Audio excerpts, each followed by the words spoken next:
আমি তো জানি না আমার ফোনটা কি হয়ে গেল? কি দীক্ষা দেবে গুরুদেব? আপনি যেমন প্রত্যেক শিষ্যকে দীক্ষা দেন, হচ্ছে না। আমাকে সেই মন্ত্রে দীক্ষা দেন।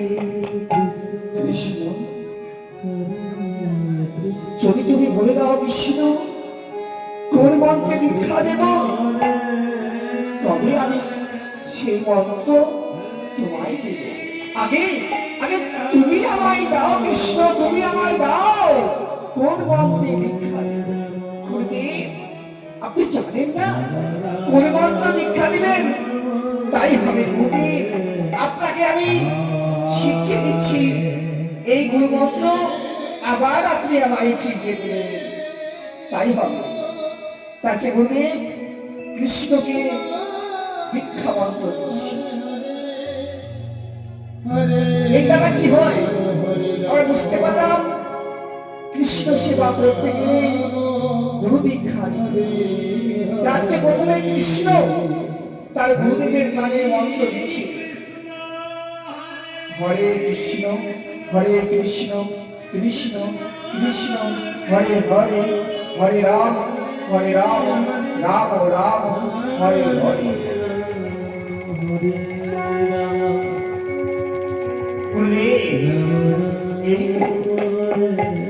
আপনাকে আমি যে মন্ত্রে দীক্ষিত করলাম, আপনি আমাকে আবার সেই মন্ত্রে দীক্ষা দিন, তাই হরে কৃষ্ণ। এবার গুরুদেব তারই মন্ত্র তারই কর্ণে আবার ঠিকই দিচ্ছি, হরে কৃষ্ণ হরে কৃষ্ণ কৃষ্ণ কৃষ্ণ হরে হরে, হরে রাম রাম রাম হরে হরে।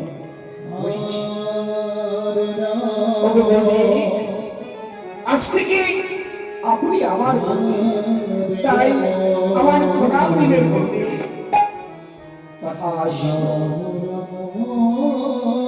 যাও কৃষ্ণ যাও, আমার আরাধনা দেবতার সময় হয়ে গেছে, আরাধনা করতে হবে। তুমি কি কিছু ফুল চয়ন করে নিয়ে এসো। তাই ভাবে গুরুদেব আমি যাচ্ছি, আমি আর বিলম্ব না করে এক্ষুনি যাচ্ছি। এসো কৃষ্ণ বিলম্ব করো না। এমন সময় গুরুদেব একটু বিশ্রামরত হয়েছে, গুরুদেব বিশ্রামরত হয়ে আছে। এমন সময় সুদামা বলছি, আরে কত দূর দয়ার করে না, কোথায় আমার গুরুদেবের আশ্রম আমি তো দেখতে পাচ্ছি না।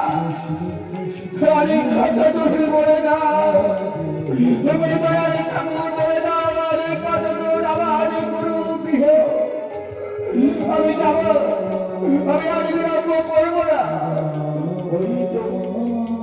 ওই তো জানো এক আশ্রম দেখতে পাচ্ছি, তবে তবে ওটাই কি গুরুর আশ্রম। আমি যাবো তার কাছে ছুটে গিয়ে আমি তার চরণ ধরবো। ওই তো জানো কি বসে আছে,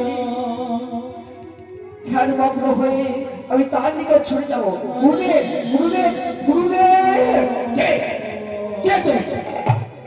এভাবে আমার চরণ স্পর্শ করছে কেন? কি হয়েছে তোমার? তোমার চিনতে পারছি না, কে তুমি?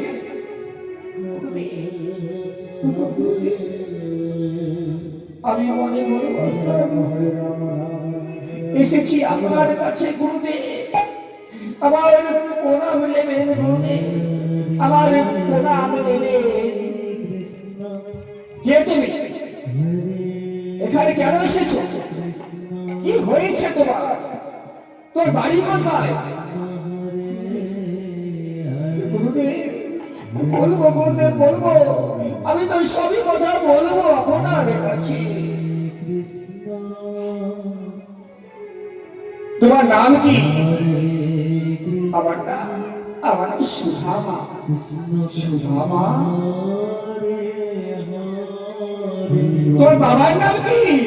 বাবা বাবা গুরুদেব, বাবা রে বাবা রে, বাবা চলে গেছে গুরুদেব, বাবা রে বাবা চলে গেছে।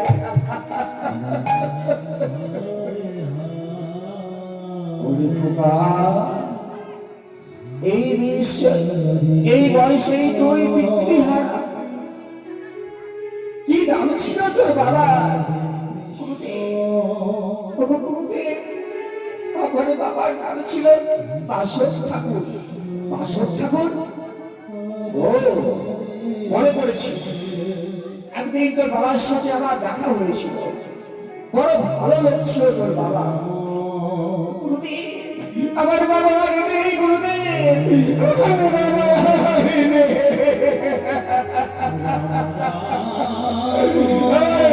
মারা গেছে।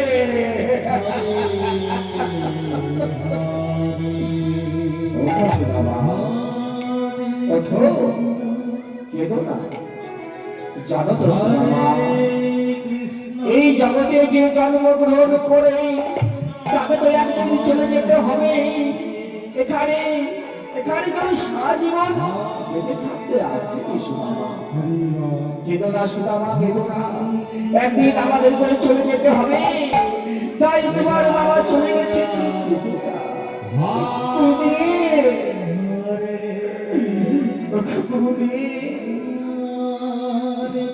সুদামা, বলো সুদামা, এখানে তুমি কেন এসেছো? আমি মনে বড় আশা নিয়ে এসেছি আপনাদের কাছে, যে আমি আপনাদের কাছে বিদ্যা প্রকাশ করব। সুধা, কি সুধা? তুমি জানো না সুধা, তুমি জানো না আমি কোনো ক্ষত্রিয় ছাড়া আমি কাউকে এই আশ্রমে আশ্রয় দিই না। কাউকে আমি বিদ্যা আশ্রয় না।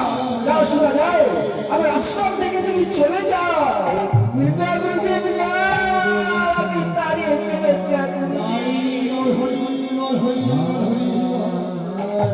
সুধা, তুমি যে এসেছো, কাকে নিয়ে এসেছো? দিয়ে আমার কেউ নেই গুরুদেব, আমার কেউ নেই। আমি কাউকে নিয়ে আসিনি গুরুদেব, আমি কাউকে নিয়ে আসিনি। সুধা, তবে যে তোমায় আমি আশ্রমে আশ্রয় দিতে পারবো না সুধা।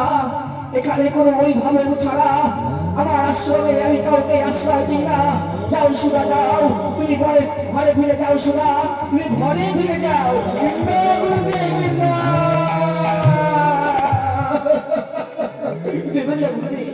আমাকে ফিরিয়ে দেবেন না, আমি মরি, ওই মরি